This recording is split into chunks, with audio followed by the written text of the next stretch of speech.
Road వేస్తున్నారు అనుకుంటా, లేదా సైడ్ కాలువ కడుతున్నారు. అక్కడ తెలుగుదేశం పార్టీ దిమ్మే కూలగొట్టారు. ఎవరు?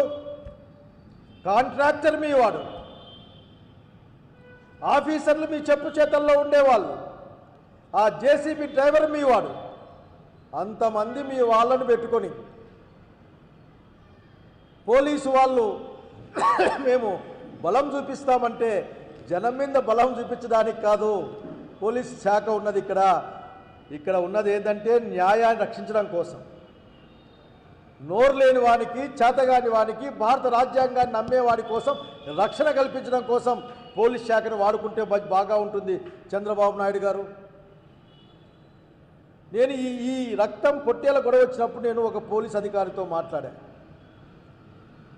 భయం పెట్టండి సార్, భయం పెట్టండి, ఎందుకంటే ఇవన్నీ మనం చెప్పాలి కదా ముందుగానే, భయం పెట్టండి, కేసులు గీసులు రిమాండ్ ఎట్లా అనేది అట్లా మాట్లాడితే మా చేతులు కట్టివేయబడ్డాయి సార్, మేమేం చేయలేమని చెప్పారు. ఎవరు కట్టేశారు?